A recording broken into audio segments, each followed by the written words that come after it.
tadi saya memang mendapatkan undangan resmi sebagai mantan ketua MPR, dan tadi semua yang pernah jadi ketua MPR itu ada di satu barisan, ya. Kemudian yang menarik, ketika si Fufu Fafa itu turun dari mobil, kelihatan dari dari gambar itu, ya, apa namanya? Giant screen, ya. Semua bilang hu gitu, ya. Kira-kira 3 kali hu. Jadi mereka betul-betul sesungguhnya menunjukkan spontan betapa muaknya para rakyat itu terhadap si pemilik akun Fufafa ini, ya. Nah, kemudian saya memang sengaja menekuni dan mencermati pidatonya Pak Prabowo yang memang kelewat panjang, ya. Sehingga kira-kira 30 menit lebih panjang dari yang sebelumnya. Nah, kalau dari yang disampaikan Mas Prabowo itu memang kan idealisme yang akan dicapai, ya.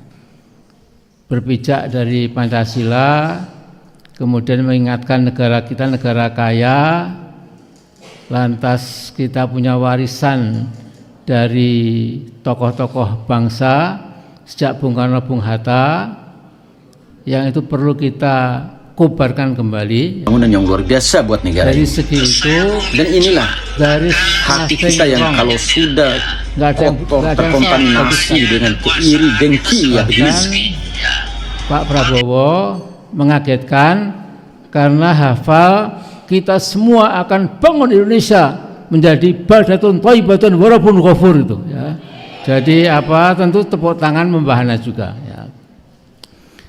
Nah, kemudian ya dia memang harus memuji bapaknya Fufafa itu Pak Mulyono, ya. Jadi dipuji sebagai presiden yang sudah sangat mati-matian membangun segala macam itu, ya. Nah, yang tidak berkah itu mulut kita, kalau kita salah ucap, salah berkata-kata, menghina orang lain. Sedikit saja menyentil, ya. Yang namanya kekuasaan itu seperti rezeki, ya. Kalau kita punya rezeki atau rezeki itu yang mabruk, yang dapat berkah, itu memang kemudian rezeki kita itu bisa menghadirkan sebuah kehidupan yang lebih berbahagia, lebih mantap, ya. Subhanallah, ya Allah, ya sekolah juga pandai. Mudah-mudahan hati kemudian ini dibuka oleh dari Allah rezeki akan memberikan doa yang terbaik untuk bangsa dan negara kita yang tercinta ini, negara yang sudah aman dibandingkan negara-negara lain.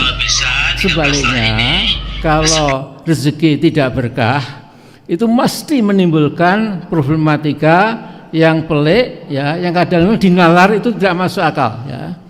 Bagaimana ada seorang yang rezekinya melimpah, tapi anaknya kena narkoba, kemudian satu jadi pembunuh. Ada itu hanya kecurigaan dan pikiran hati kita, karena kotor hati kita saja yang membuat kita ini berpikir tidak bersih pada orang lain. Sedikit saja, mudah-mudahan sampai kepada Pak Prabowo.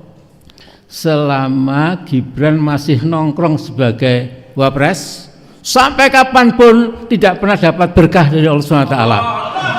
Subhanallah.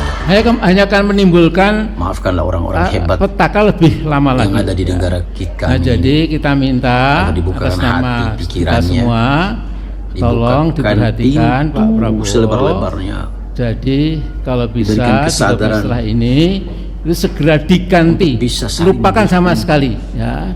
Dan kedua, Mas Prabowo juga harus menekan kepada Bapaknya Fufafa, ente dijauhkan dari sifat Pak dengki, Mulyono, iri.